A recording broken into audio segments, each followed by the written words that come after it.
Le redoutable Sean Combs, le redoutable P. Diddy, le véritable businessman, le véritable homme d'affaires, l'homme puissant, l'homme fort, l'homme célèbre, l'homme adulé, l'homme des esprits, l'homme mi-humain, mi-démon. Oracle divine, bienvenue dans Le Saviez-vous. Aujourd'hui, je vais vous parler de P. Diddy, l'homme mi-démon. Qui est P. Diddy? P. Diddy, c'est cet homme célèbre, ce chanteur, ce rappeur, cet acteur, parce qu'on l'a connu aussi dans des films, très connu à Hollywood, ce black américain qu'il est, cet homme adulé, qui est resté au top des tops pendant un certain nombre d'années. Sean Combs, âgé de 55 ans aujourd'hui, qui est connu dans le monde entier. De par sa musique, de par les featuring, de par des choses qu'il a forcément eu à faire, beaucoup plus que ça aussi. Et depuis à peu près maintenant quelques mois, c'est qui défait la chronique. C'est des choses qui devaient arriver. C'est des choses qui devaient arriver. Et laissez-moi vous dire que même P. Diddy lui-même savait que ça devait arriver. Il n'y a pas de hasard. Il n'y a pas de hasard. Il faudrait savoir que quand on arrive à une certaine dimension, quand on arrive à un certain niveau, je ne parle pas du plan spirituel pour l'instant, mais je dirais quand on arrive à un certain stade, on en veut encore plus. Et on va se donner les moyens d'obtenir ce que l'on veut. On veut plus dominer. On veut être plus influent.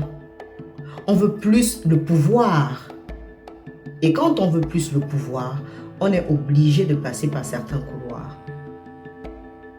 Et toutes ces personnes-là qui sont avides de pouvoir, avides de succès, avides de domination, parce que la domination aussi y est, c'est obligatoire.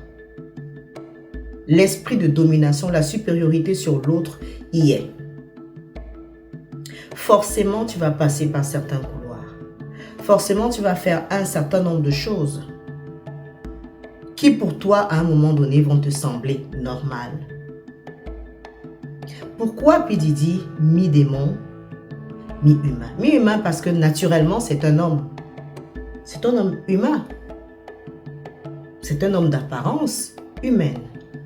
Mais par les actions qu'il mène en secret, dans le spirituel, dans l'occulte, parce que là, il s'agit d'occulte, c'est un démon en chair. Un démon en chair, c'est quoi? Ça veut dire que c'est une entité, un esprit qui a l'apparence humaine, la chair humaine, mais dans le fond, c'est un démon. P. Diddy, de par le niveau dans lequel il est aujourd'hui, et même dans le passé, avait déjà pour habitude de communiquer avec l'occulte, de communiquer avec l'occultisme. Il est en plein dedans. Quand on accuse aujourd'hui de pouvoir organiser des soirées freak-offs, c'est des soirées qu'il organisait, ça fait des années. Des soirées dans lesquelles la plupart des célébrités trouvaient leur compte. Y allaient. Parce qu'il faudrait savoir que ces célébrités que vous voyez ne sont pas aussi simples que vous le pensez. Pour arriver au sommet de la pyramide, il faille gravir des échelons et il faille signer des alliances. Donc pour beaucoup, ils étaient conscients de cela. On a retrouvé des bouteilles d'huile pour faire quoi? Les soirées freak-offs, où durant ces soirées-là sont célébrées quoi? Des orgies. Et quand on parle d'orgies, quand on parle des actions de Sodome et Gomorrhe, c'est du pur occultisme. L'idée derrière, c'est quoi? C'est de servir, c'est de sacrifier, entre guillemets, le général commandeur. Parce que c'est lui que Didi sert. C'est lui qui est le maître de Didi. C'est lui qui donne un certain nombre de choses. Et en contrepartie, vous qui pensez toujours que tout est gratuit, on ne va jamais rien donner. Il y a toujours cette loi-là, de donner pour recevoir. Et Didi savait très bien ce qui se passait, ce qu'il faisait. Il a cette capacité-là, au jour d'aujourd'hui, de communiquer avec un certain nombre d'entités, avec certaines forces. Quand on dit qu'il faisait de la nécromancie est l'art de pouvoir communiquer avec les décédés, les morts en l'occurrence. Mais il faudrait savoir que pour pouvoir communiquer avec les morts, on ne se lève pas d'un matin. C'est pas une histoire que voilà, tu vas faire une petite formule là, et puis voilà, tu vas te retrouver en train d'échanger avec un mort, ou tu vas prendre une planche de Ouija, oui, et tu vas tourner, tu vas faire tourner la planche. Non. C'est beaucoup plus que ça. Ça veut dire que pour avoir cette capacité-là, cette possibilité-là, c'est d'abord un initié.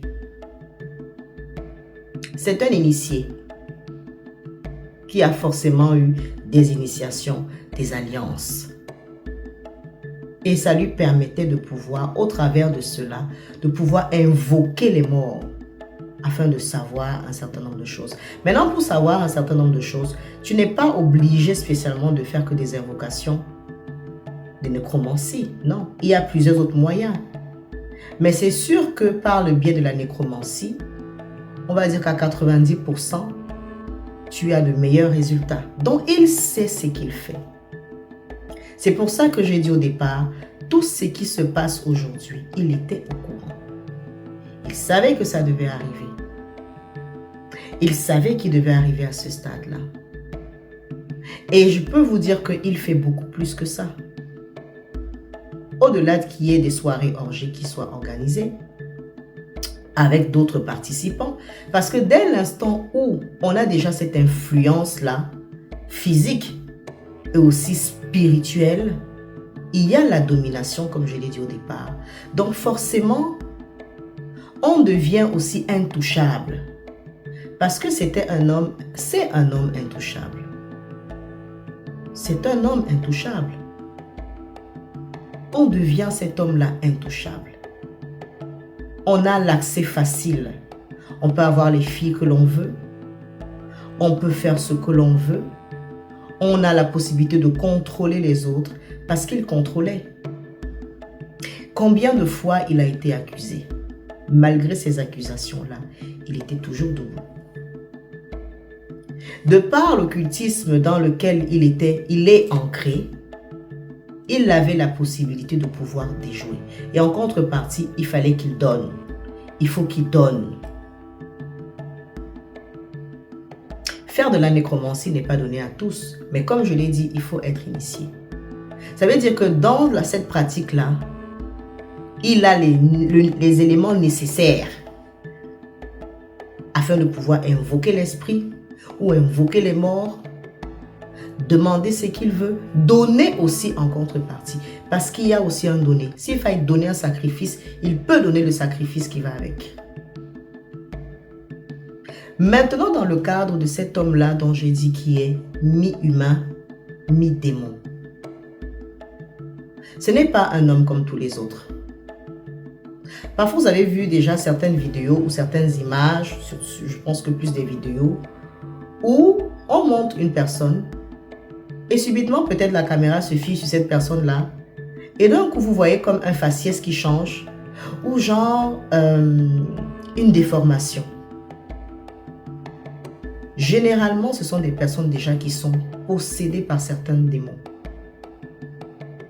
Souvent même, c'est ceux avec lesquels eux-mêmes, ils pactisent. Parce que tu peux en avoir plusieurs. En fonction de tes alliances. Donc, il y a un choix. À des moments donnés, l'entité lui-même va se rébeller. Il va avoir des réactions. D'un coup, tu vas voir peut-être la personne a des yeux très rouges. D'un coup, il y a une déformation physique. D'un coup, il y a de l'agressivité. Il y a plusieurs manières. Mais vous avez déjà aussi croisé au quotidien des mi-démons en chair. Donc des personnes normales, voilà, physiquement normales, qui ont même un bon raisonnement, qui sont assez correctes. Mais en fait, ce n'est pas une simple personne, c'est un démon dans la peau d'une personne. C'est un démon dans la peau d'un humain. Et pour arriver à ça, c'est pas d'un matin. Ce n'est pas d'un matin. Donc, P. Diddy est un mi-humain, mi-démon. Et quand tu es mi-démon, tu peux faire des choses dont vous n'avez même pas idée. Dont vous n'avez même pas idée. La première des choses, déjà d'abord, tu as une force. Je ne sais pas quel exemple je pourrais donner. Et un fort pouvoir de domination. Parce que tout ce qui est du malin aime la domination, aime commander, aime avoir ce pouvoir-là. Cette influence. Et du coup, tu t'y plais. Tu veux encore plus. C'est pour dire quoi? C'est pour dire que les personnes que vous croisez souvent, les gens que vous croisez au quotidien, ne sont pas toujours des personnes totalement humaines. Ce monde est régi par plusieurs entités, plusieurs niveaux. Et je pourrais même dire que dans le cas de ce qui concerne Diddy, il est fort probable que l'alliance qu'il a eu à faire, parce qu'il y en a plusieurs, mais plus particulièrement celle qu'il a eu à faire, les entités ou l'entité avec laquelle il a pactisé forcément, parce qu'il faudrait savoir que dans le domaine de la démonologie, il y a 72 démons. Et chacun a un domaine bien spécifique. Et quand je regarde en ce qui concerne celui de Diddy, voilà, dont l'idée était surtout d'aimer nuire à l'autre. Parce que tu ne vas pas me dire que quand tu es avec une femme, le fait que tu la frappes, le fait que tu lui fasses faire tu l'amènes à faire certaines actions d'orgie, Sodome et Gomorrhe, etc., certaines pratiques sexuelles qui sont normalement aussi censées la nuire à elle, te plaisent. Il y a un problème. Il y a un problème. Oui, il y a un problème. Forcément, je me dis qu'il est probable qu'il servait l'entité Bélial,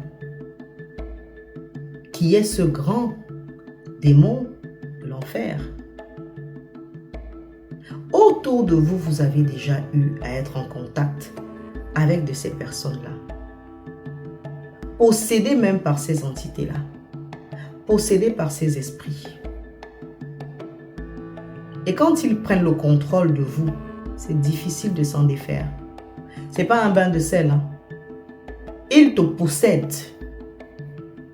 Il faut de vraies séances d'exorcisme. Et encore, ça ne part pas du jour au lendemain. Parce que l'entité habite en toi.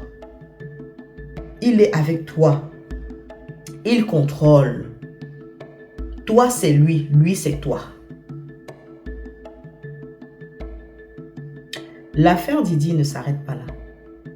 Il y en aura encore des histoires. Il y en aura encore des choses.